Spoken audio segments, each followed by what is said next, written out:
Small disclaimer. This interview is formatted with written questions, so my anonymity remains, due to the fact I am very limited in what I can say. Me and the Connection came to that agreement so I could inform on the behind the scenes, while the Connection publishes the Q&A. Just to start things off, what convinced you to join the playtest group? It didn't even take much convincing, to be honest. Getting access to features pre-release and have the chance to provide feedback directly. It sounds like an amazing opportunity. During your time of playtesting the beta builds, how were said changes playtested, or hell, new characters or features being added? The process goes as follows. We get a ping from a developer about a new feature / variant / character that will be released with some information on their kit / abilities / etc. We get a deadline, usually approximately 2 weeks, to provide any thoughts or comments and playtest. There is no obligation to take part. All of us playtest because we want to. Some would disappear for one update and then provide feedback in another. Others only give specific update to a specific thing they were interested in. Just to pick your brain a little bit more, what is the main process behind creating a new variant per se? I have no clue. The variants come in playtesting fully fledged with special abilities, palette, etc. Some details might be missing and subject to change, variant name, for example, but otherwise are locked in. Special abilities are the place where the feedback goes to and most of the changes happen. Sometimes it could be number tweaks, other times it could be a full-scale change depending on the feedback. First iteration of Masked Menace had miasma. During Black Dahlia's release, was Unholy Host special ability intentionally left untested, or was it an accidental problem? When a big feature or character drops, we only have so little time, usually 2 weeks, and so many things to test. Unholy Ghost was one of the few dahlias that I didn't test. One tester tried her and gave no glaring issues. I don't believe anyone tried her in Rift, so it was left untested in that space. Are store offers discussed and price gauged before being published to the recent builds of mobile? If so, how does one gauge a reasonable price between the group? We do not discuss any monetary offers. In-game economics may be discussed prior to launch, like Stardust for guest stars, but never in the real dollar value. When was the Backstage Pass introduced as a concept?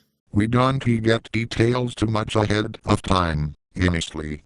Usually 1 or 2 patches ahead, before they get released. We were told about Backstage Passes when the first round of playtesting the new variants came out. We test quarterly, at 6 variants at a time.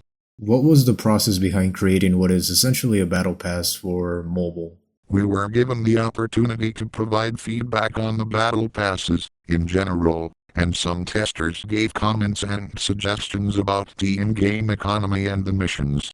How were questions, concerns, and feedback organized? The process of elimination from the unaware took ages to solve a problem. Everything discussed by playtesters are read and at least commented in, so devs are typically aware. Now, whether or not those changes happen in-game is a separate matter, but I'd imagine it has due to 2 things, technical limitations and lack of developers. Unfortunately, HBS is a small team and devs come and go every time. For example, Unholy Host during her debut, the past exclusive units not having a way to collect them besides a paywall, or a Praetor of Luck, the replay feature being bugged on release. I could go on, but you get the idea. So, how could you answer that for me? Unholy Ghost was a weird situation. They were debating on whether or not to nerf her early, and possibly piss off whoever spent money on her, or delay the nerf, while giving a heads up to the community. They chose the latter. Okay, here's the $1 million question. Was her debut special ability overlooked? Because I had a conspiracy theory that it was left as is because the Dahlia hype was so strong, and seeing a crazy ability like that would make Dahlia's debut a huge success economically speaking. Because, well, I'm one of those who took that chance. Nah, it wasn't. You can't say it's our fault for not playtesting her well enough. Devs too, I guess. If anyone actually pointed out her brokenness, devs would do something about it. Okay, now then, was the Spotlight Relic inevitable?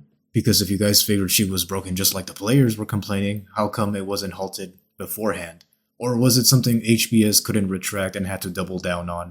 Someone else was in charge of managing the Spotlight relics. A separate team, or individuals, are in charge of this, and it was too late to change, and it definitely made things look bad. When playtesting certain upcoming features, how often is it stress tested? Playtesters aren't privy to internal testing done by devs. We only test things in the beta build, which of course is a smoother experience. How come there's a distance between the development team and its core player base, but the interactions with the test team are assumed to be a little more frequent, yet still brought out more problems than solutions? For example, replay feature was bugged on release and it still is. GI Jazz and Futile Resistance buff let Band become a tungsten brick and will tank all damage even with piercing to 0 damage. Replay worked fine in the testing build. I think the sheer amount of players and records it is doing in the live game is a technical limitation. Didn't he expect it to be bugged? Honestly, GI Jazz was an oversight. There were a lot of things happening in that patch, many variant tuning, so the playtesters were more interested in trying out the new stuff like Big Ben's kid rework, rather than an old variant that just got passive armor. I should have asked this earlier, and probably this is like the most important question by far in this interview is how big is the playtesting group for mobile? I would be guessing it's around the double digits or triple digits, but that's just me being optimistic. But what do you know so far from your side of things? Number-wise, I think it has about 10 or so, but the ones that are actively testing things are less than 5. A few are more specialized, and only provide feedback on certain characters / modes / etc. Again, it depends on their availability and willingness to contribute. When were guest stars playtested, and why were their price ranges ridiculously high that led them to become $400 more expensive in their shop offers on the mobile website? Or better yet, them costing a butt ton of coins. One diamond guest star costs around 4 million coins, which is the equivalent of a gold, hell, even a diamond at most. And a lot of stardust is required. Hell, getting a shiny will probably reduce that just to 2 million. And frankly, it sucks. But yeah, how could you answer that for me? I got no clue in the dollar aspect. Can only comment in the in-game economy, like how much stardust is cost to level up guest stars, etc. It used to be much higher. We gave feedback that it was too expensive for free-to-play players to upgrade guest stars. They already scaled it down. Well, we're coming to our very last question for today, ladies and gentlemen. But this is just my personal question of mine. So, based on what you know about the legal matters of Hidden Variable and Autumn's 1.2 million lawsuit, do you think the state of the game is going to the grave? Or is there maybe a lick of hope left for the game? I think the Second Encore guys know more about Autumn's reputation. Skullgirls Mobile was HBS' own project. They built it from the ground up. I don't know enough of Autumn to comment on their vision of the game. I need more info from them. But I honestly don't have high hopes, especially since it stemmed from such a negative state. A lawsuit, really. Anyway, is there anything else I should know that you can speak about? Not that I am aware of. I think everything is covered. Okay then, thank you for joining me. Awesome. Take care, Nako. Good night. You too. Okay, this is just a post-interview kind of thing, kind of talk with you guys, the viewers. So, I'm guessing you guys were here for the Bruce interview, since Autumn Games has been trying to reach out to other content creators like Kevin, as well as BLK, or potentially Garzas as well. They reached out to me as well. They told me, hey, we've been watching your interviews. We've been meaning to talk with you guys about the game, about what it needs, what it doesn't need, etc. And I was like, okay, great. When can we schedule this interview? And to my knowledge, they have been quite conflicted in talking with me. They've been really distant, that's for one thing. I don't blame them if they're distant because of the legal matters they have currently. The problem is their sense of consistency when communicating, because if HBS was bad at communicating with its player base, Autumn Games is probably even worse. And I am not criticizing one or the other to be like the devil themselves. I'm just saying, like, I can't trust either or party. And to my knowledge, they are both just as evil looking. Hey, I don't know anything about the legal case whatsoever, besides the public knowledge that has been posted, of course. What I just want to know is how come they say one claim saying, hey, we've been meaning to talk with you. And I've been telling them, okay, great. Hit me up. Like, I'm open to schedule anytime. They haven't been contacting me for over 20 days, and I've been reaching out once a week. And Bruce, if you're watching this, which I know you are, hit me up as soon as you can. The month is almost over. The waters are getting hot as hell. And you know for a fact your legal case is probably going to be even worse. Or if you're winning, congratulations. But to my knowledge is the game is either gonna fall from grace and there's no more fire left in it, like the gimmick that Skullgirls has, that it never dies whatever circumstances it goes through. Like the Mike Z situation, the censorship one, which is slightly controversial as well, probably like the most controversial one by far. Hey, the game has been going through the ringer. It's time to stop with kicking its teeth in constantly. A lot of players don't like seeing how the game is being treated by the player, not by the player base, but by the development team. Just not just from HPS, but also Autumn Games too.